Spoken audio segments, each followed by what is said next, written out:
Goeiemôre vriende, dis vir my voorreg om vanoggend hierso te wees by julle, by ons erediens. Mag dit vir jou ook 'n besonderse oggend wees, waar jy die Here beleef, om jou ook hier, in hierdie erediens, te kom ontmoet. Die eerste tree wat ons dan vanoggend gee, is ons ontvangswoord of fotum, en ek wil dit graag aan u voorlees. Dit kom uit 1 Johannes 4 vers 16. God is liefde, en hy wat in die liefde bly, bly in God, en God in hom. Dit is hierdie God, wat jou vanoggend hier kom ontmoet. Mag die genade en vrede van hom wat is en wat kom, ons verlosser Jesus Christus, die getroue getuie, die eerstgebore uit die dode, en die owerste oor die konings van die aarde, met u wees. Amen. Ons gaan dan nou saam ons toetrede lied sing, Psalm 18, vers 1, 5 en 6. U kan almal hartlik saam sing terwyl u bly sit. Die van u wat wil staan is ook welkom om te staan. Dankie.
Wanneer ons by die erediens by mekaar kom, is dit altyd ook die voorreg om uit God se wet voor te lees, om ons lewens te anker en ons skuld te bely. En ek lees graag vir u die wet voor uit Matteus 22 vers 34 tot 40. Toe die Fariseërs hoor dat Jesus die Sadduseërs die mond gesnoer het het hulle bymekaar gekom en een van hulle, 'n wetgeleerde, het hom met 'n vraag probeer vastrek. Meneer, vra hy, wat is die grootste gebod in die wet? Jesus antwoord hom, jy moet die Here jou God lief hê met jou hele hart en met jou hele siel en met jou hele verstand. Dit is die grootste en die eerste gebod. En die tweede, wat hiermee gelyk staan, is jy moet jou naaste lief hê soos jouself. In hierdie twee gebooie is die hele wet en die profete saamgevat. Nou is daar ook 'n geleentheid vanmôre waar ons ook ons skuld kan bely. Ek gebruik die woorde uit Psalm 130 vers 2 tot 4. Luister tog na my, Here, hoor tog my hulpgeroep, maar by U is daar vergifnis, daarom word U steeds gedien. En dan wil ek ook vir u voorlees uit Johannes 3 vers 16. Want so lief het God die wêreld gehad, dat hy sy enige gebore seun gegee het, sodat elkeen wat in hom glo, nie verlore mag gaan nie, maar die ewige lewe kan hê. Sy liefde vir ons was nie net om ons te veroordeel nie, maar om ons tot geloof in hom te bring. As ons in hierdie liefde bly, leef ons as verlostes, en dit kan ons doen, omdat hy al ons liefdeloosheid vergewe het. Kan ek vra dat ons almal sal staan met die voorlees van die 12 artikels? Diegene van u wat dit ken is welkom om dit saam hardop te sê. Dankie.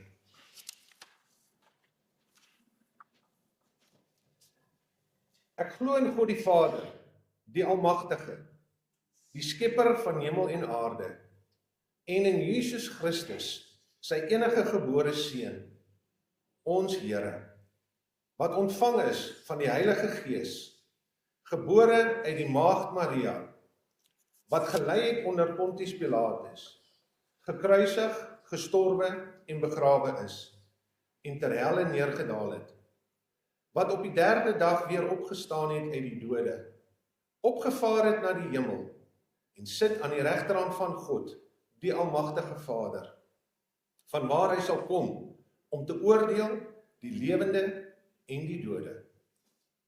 Ek glo in die Heilige Gees. Ek glo aan 'n heilige, algemene Christelike kerk, die gemeenskap van die heiliges, die vergifnis van sondes, die wederopstanding van die vlees en 'n ewige lewe. Terwyl jy so bly staan, kom ons staan en dan sing ons hartlik saam lied 334 vers 1 tot 4. Baie dankie.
Barmhartige Vader, God van liefde, ons is so gelukkig om U liefde te ken en te weet, ons deel daarin. Ons is sondaars vir wie U Seun mens geword het, om ook ons liefdeloosheid te verander in dankbare liefde teenoor U en teenoor mekaar. Dit het U Seun sy lewe gekos, wat hy gewillig afgelê het, om ons van die ewige dood te verlos. Ons bid nou, dat ons sal verstaan, wat dit vir ons beteken, en dat ons nou op U liefde moet reageer, met toewyding en geloof. Help ons, Here, om te hoor wat U vir ons wil sê, sodat ons met oorgawe in U liefde kan leef. Ons bid dit in die naam van Jesus Christus. Amen.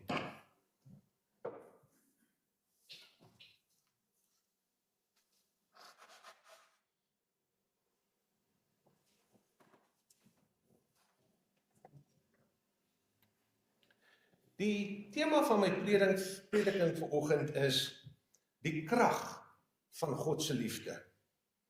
En ons skriflesing kom uit 2 Korintiërs hoofstuk 5 vers 11 tot 21.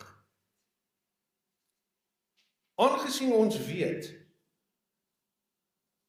wat ontzag vir die Here is, probeer ons mense oortuig, maar by God is ons deeglik bekend. En ek hoop om ook vir julle gewete so bekend te wees.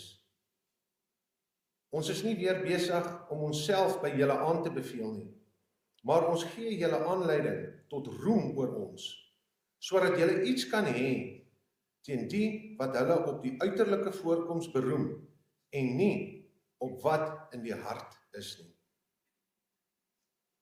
As ons buite onsself is dit vir God. As ons by ons verstand is dit vir julle. Die liefde van Christus dryf ons, omdat ons tot insig gekom het, dat indien een vir almal gesterf het, almal dan gesterf het.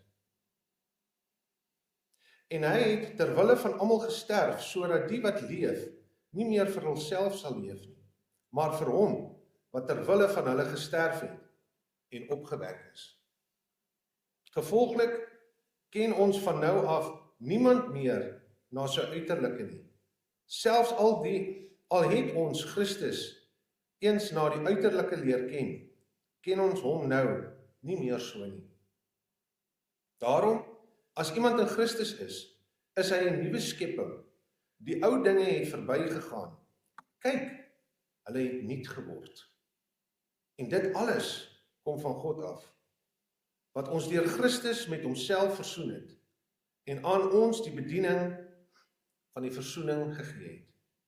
Dit bestaan daarin dat God in Christus die wêreld met homself versoen het,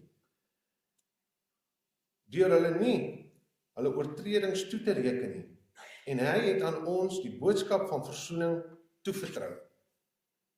Ons tree dan op as gesandte terwille van Christus, asof God self deur ons 'n beroep op julle doen. Ons pleit by julle om Christus ontwil. Laat julle met God versoen. Hy wat nie sonde geken het nie, het God terwille van ons tot sonde gemaak, sodat ons in hom voor God geregverdig kan word. Gras verdor en blomme verwelk, maar die woord van God bly vir ewig. Jy weet, baie keer wanneer ek rondry as kapelaan en ek bedien op verskillende plekke, kom ek op baie interessante areas af. En 'n paar dae gelede het ek die voorreg gehad om van my kollegas te gaan besoek in Johannesburg. En ek weet nie of u onlangs in Johannesburg was nie, maar dit lyk my nie baie goed nie. Terwyl ek so ry op pad na hulle bedieningspunt toe en ek kyk so links van my, toe lê daar mense in slaap, in ou sakke, op kartonne wat hulle lê. 'n Mens kan sien soos ons in Afrikaans praat, dit is 'n rowwe area. En toe ons verder ry, kom ons by die kerkpunt aan waar hulle almal bedien. En dit het vir my verstom om 'n kerk in hierdie area te sien, 'n ligpunt waar daar staan in hierdie area. En toe ek binne in die kerk instap, sien ek 10:00, 11:00 in die oggend, mense in die kerk wat rondloop tussen die banke en bid. Bid vir hulle gemeente, hulle bid vir hulle area. En dit het 'n vraag by my laat opkom. Waarom sal iemand sy lewe aflê om in so 'n area te werk?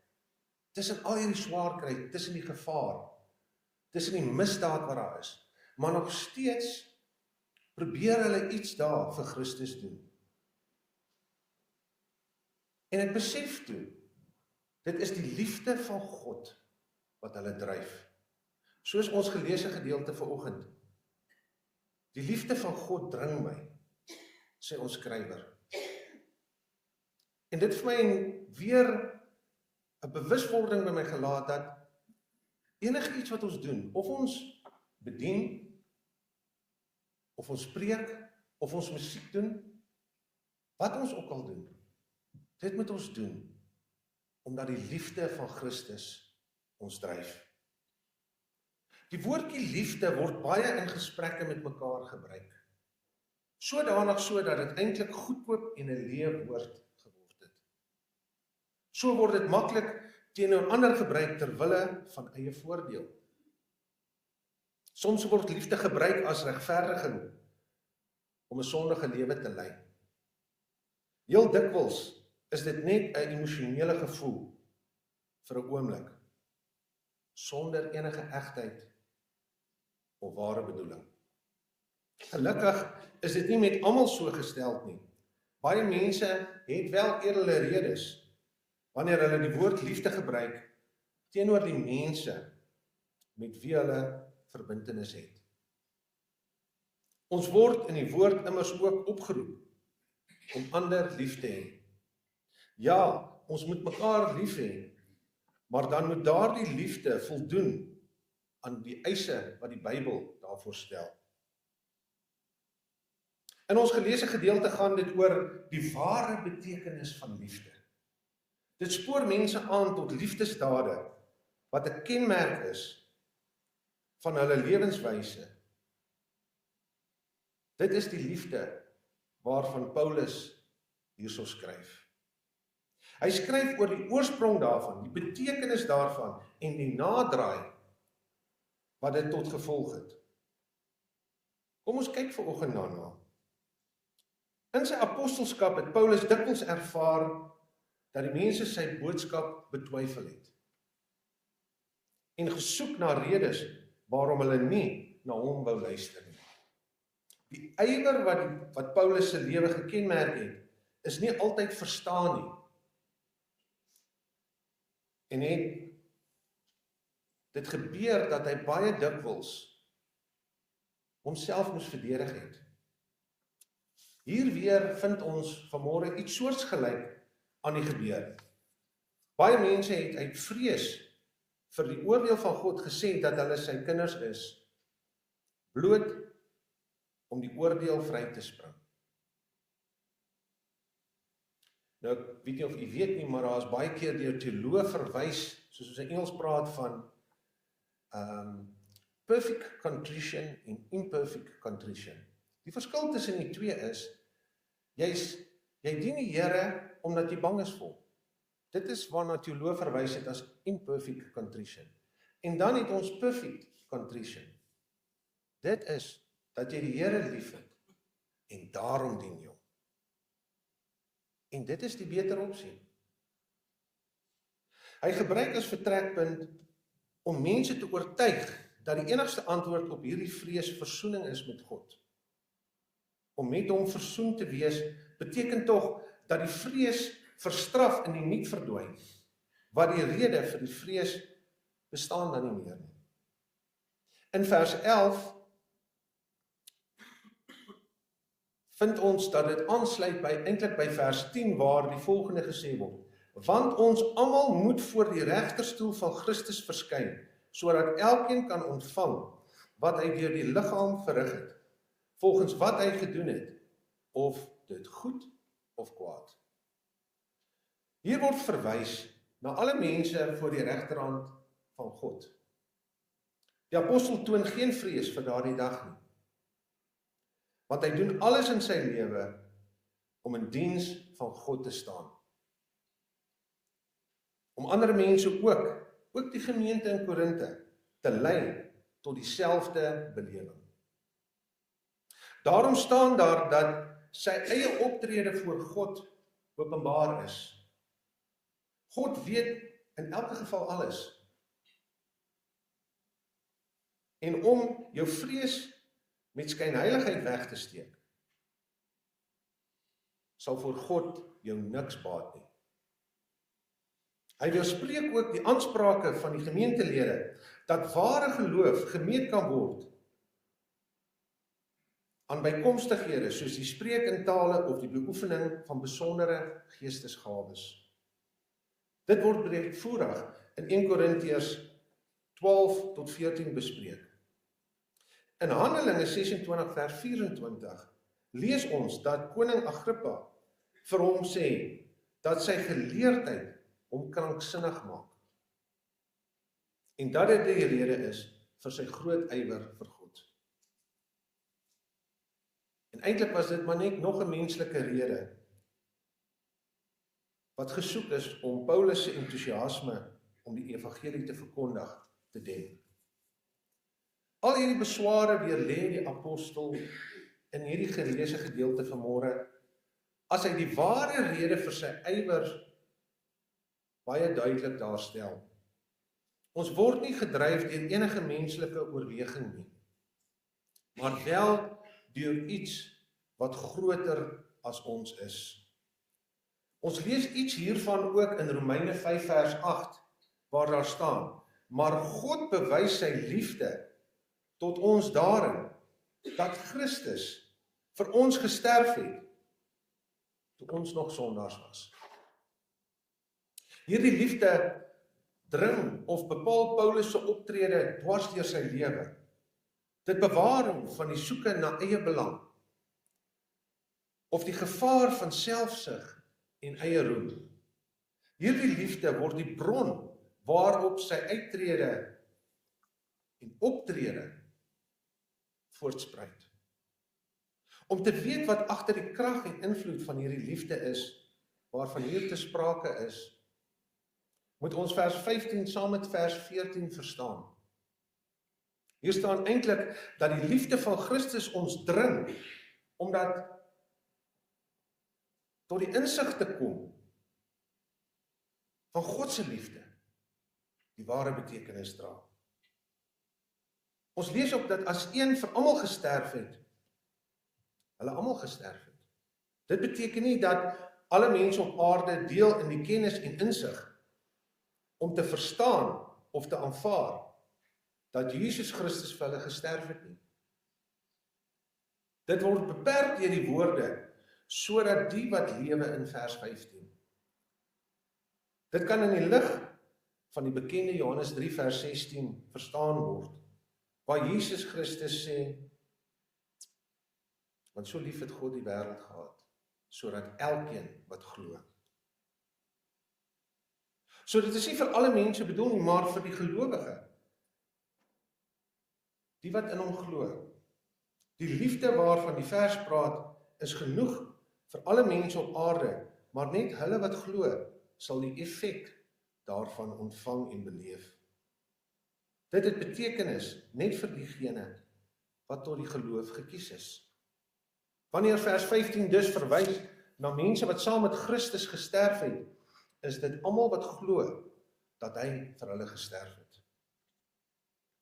En so versoen hy God met hulle. Dit is elkeen wat in die geloof lewe met Jesus Christus gesterf het, wat hierdie belewenis sal ervaar. Die sterwe waarna verwys word, dui op die dood wees, vir sonde en wêreldse begeerlikhede. Dit is om vry te kan kom van die aardse laste en jou deur die redding in Christus te laat beheer. Dit is om te weet jy leef met vergifnis, want Jesus Christus het vir jou sonde gesterf. Daardie liefde bepaal nou hoe jy elke dag sal lewe. Hieruit ontstaan jou ywer om God te dien, en met hierdie dien sal jy God sien, ervaar en beleef in jou daaglikse lewe. Dit is tog duidelik dat hierdie liefde ontstaan in die raadsplan van God. Hy het die verlossing van sondaars beplan en hy het sy seun uit die dood laat opstaan. Die magte van Satan het voor hierdie liefde weggevlug. Hulle is nie bestand teen so onvoorwaardelike liefde nie. Hierdie liefde is nie 'n goedkoop emosie wat ons in ons hand kan hou om ons wil op ander mense af te dwing nie, of ons eie sonde goed te praat nie. Dit is die openbaring van die goedheid en krag van God teenoor elke kind van hom. Dit is eintlik logies, want waar die hart van hierdie liefde vol is, sal noodwendig verandering kom. Omdat hy deur hierdie liefde oorheers word, sal dit sigbaar wees in daardie persoon se handel en in hulle wandel, in hulle woorde en in hulle dade. Hierdie verandering word nader omskryf in vers 14 en 19. Die groot gedagte wat in hierdie verse beklemtoon word, is dat ons nuwe mense is. Dit gaan daarom dat ons die Here Jesus nie meer na die vlees nie, maar na die Gees ken. In die lewe van Paulus is dit maklik om raak te sien. Hy het as Fariseer die Here Jesus geken tydens sy ywer om die kerk te verwoes. Toe hy egter die liefde van Jesus leer ken, het sy verhouding en sy ingesteldheid teenoor die Here Jesus Christus radikaal verander. Nou staan hy in 'n geloofsverhouding met die Here Jesus Christus en hy bely sy toewyding en afhanklikheid van God teenoor alle mense. Waar hy voorheen geywer het om Christus se gemeente te vervolg, selfs tot in Damaskus, ywer hy nou vir die koninkryk van God. Juis op die pad na Damaskus verskyn die Here aan hom en bring die groot verandering in sy lewe teweeg. Waar haat was, het liefde gekom. Waar selfversekering en hoogmoed was, het nederigheid en berusting gekom. Hy staan nou as iemand wat totaal veranderd is, omdat hy die liefde van God leer ken het. Nie meer het hy 'n brief van die Fariseërs in Jerusalem wat hom aanwys as die groot verwoester van die kerk nie, maar nou het hy die liefde van God in sy hart, wat in sy optrede gesien kan word en deur mense gelees word. Deur hierdie liefde is hy nou met God versoen en beleef hy die vrede van God. Al is daar baie vyandskap en gevare rondom hom. Dit is vir hom 'n nuwe begin, waarna hy self gesoek het. En hy beslis ook nie verdien het nie. Wat ons moet altyd onthou, dat ons verdien het nie. Maar God het ons so lief gehad, dat hy dit wel vir ons doen. Dit is vir hom 'n nuwe begin, waarna hy nie self gesoek het, soos ek gesê het, maar gryp na dit. Toe hy dit die eerste keer proe, toe gryp hy na dit. Wanneer God hierdie liefde in 'n mens openbaar, is dit 'n werklikheid asof jy in jou lewe nuut geskape word. Jy word dan 'n nuwe skepsel, van die ou dinge, die sonde en die liefdeloosheid, het verbygegaan. In vers 18 word geleer dat ons met God versoen is. Die agtergrond hiervan kom uit die besigheidswêreld. Dit gaan oor die beginsel dat daar 'n skuldenaar is en wat sy skuld weggeneem word. En dat die skuldeiser nie meer die eise kan stel nie. 'n Betaling is namens hom gedoen sodat sy skuld nie deur homself betaal moet word nie. Dit is wat gebeur met elke kind van God. Ons skuld is betaal met die kosbare bloed van Jesus Christus en ons kan lewe as mense sonder om die sware las van sonde saam met ons te dra.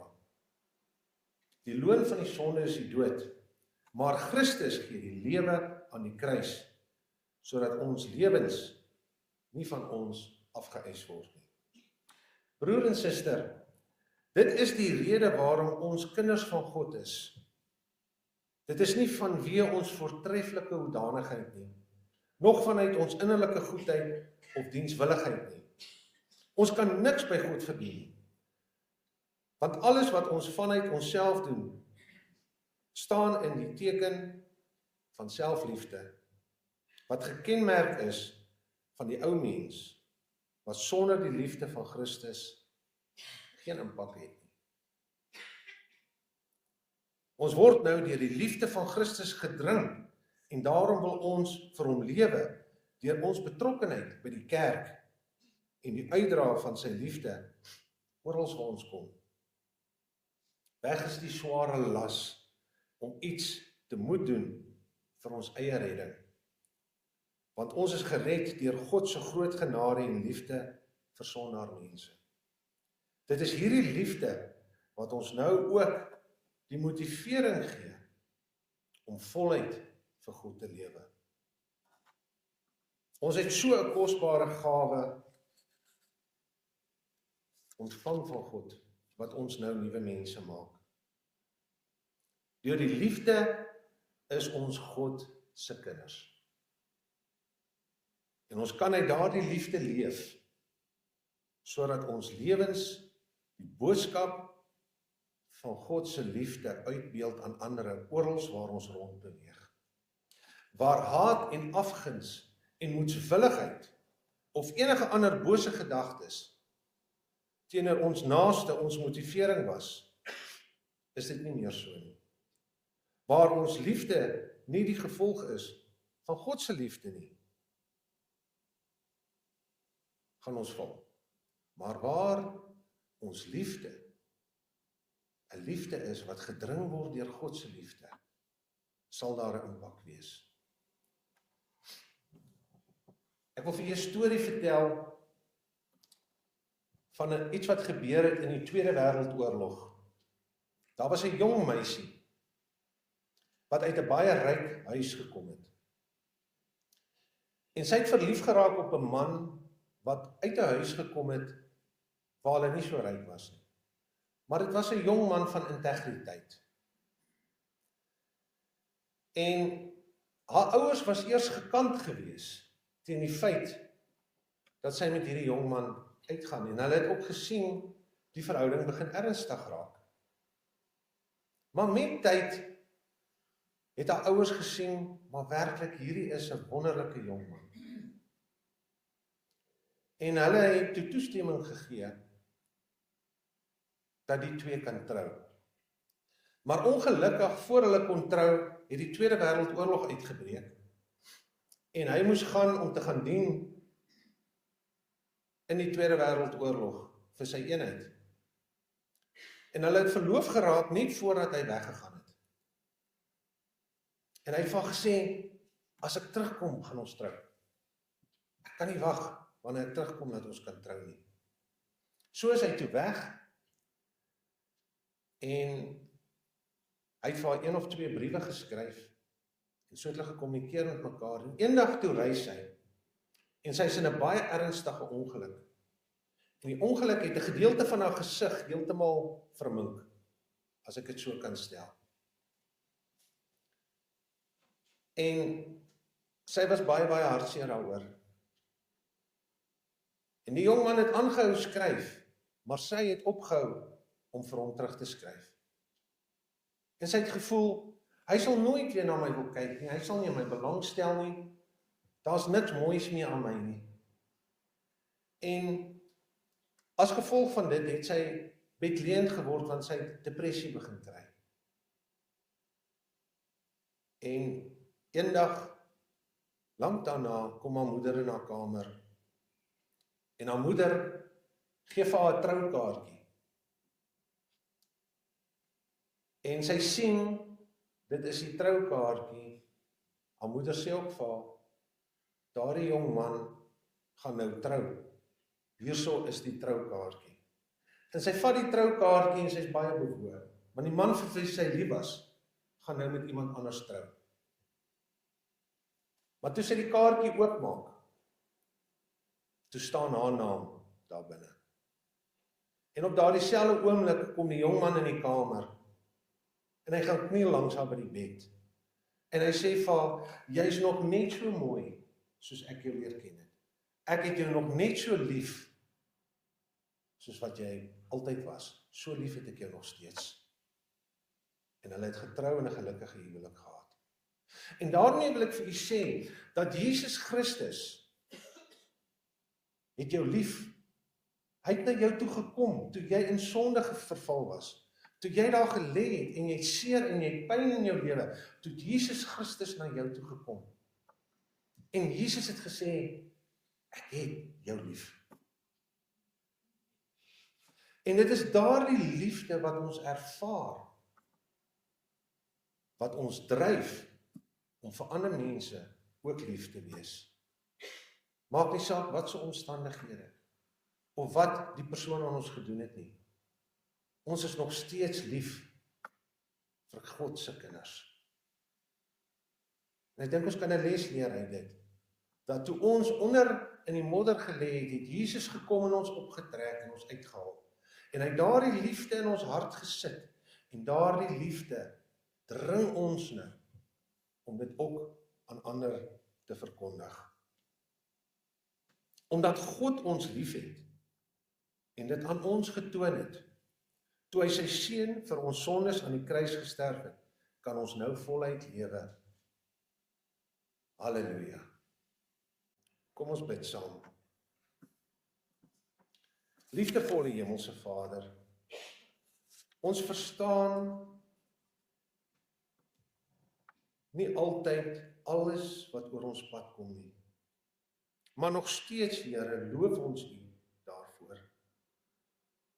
Ons is nie meer verlore nie, want in U Seun het U ons opgesoek en van ons sonde gereinig.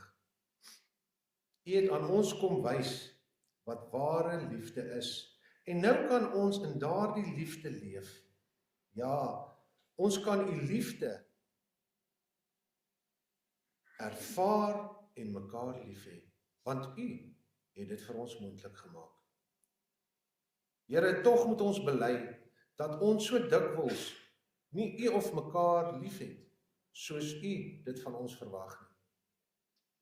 Ons is vol van ons eie belang en gevul met vooroordele, dat ons selfs U liefde probeer verdraai om by ons te pas. Maar ons dank U, Here, dat ons troos vind vir ons eie liefdeloosheid en selfsugtige liefde in U Seun, wat ook daarvoor versoening aan die kruis bewerk het. Ons bid dat ons U met groot toewyding sal lief hê, soos wat U ons lief gehad het. Amen. Ons gaan nou die offerande opneem, terwyl ek vra vir Majoor André die Jager om vir ons te bedien met 'n lied. Baie dankie, Majoor.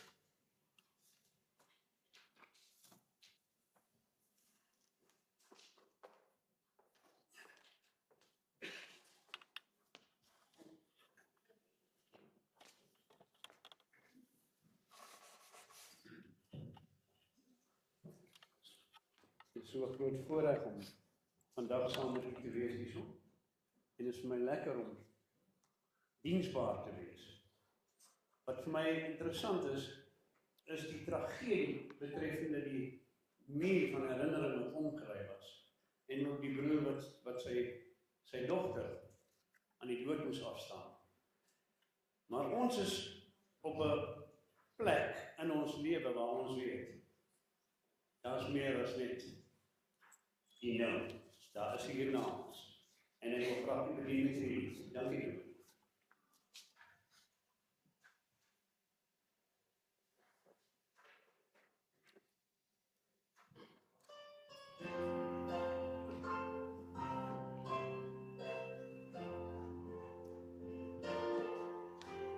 Soon we'll come to the end of life's journey, and perhaps never meet in the end, till we gather in heaven's bright city, far away on that beautiful shore. If we never meet again this side of heaven, as we struggle through this world and its strife, there's another meeting place somewhere in heaven, by the side of the river of life, where the charming roses bloom forever, and where separation comes no more. If we never meet again this side of heaven, I will meet you on that beautiful shore.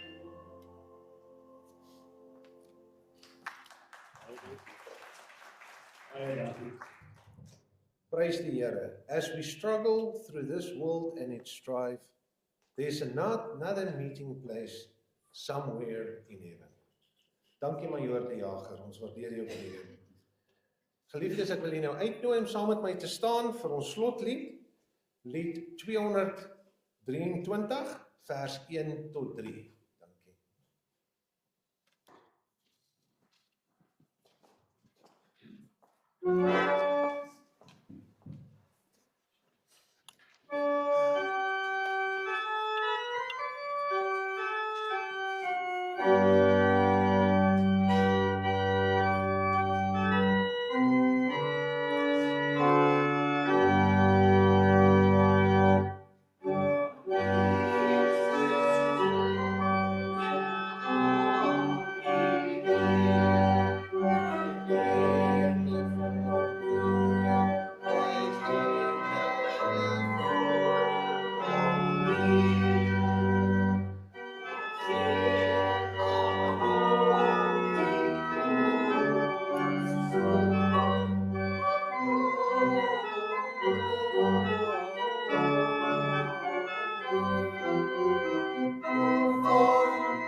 broer en suster in die Here Jesus Christus, ontvang die seën van die Here. Mag die Here u seën en behoed. Mag hy sy aangesig oor u laat skyn en u genadig wees. Mag hy sy aangesig oor u verhef en aan u vrede gee. Amen.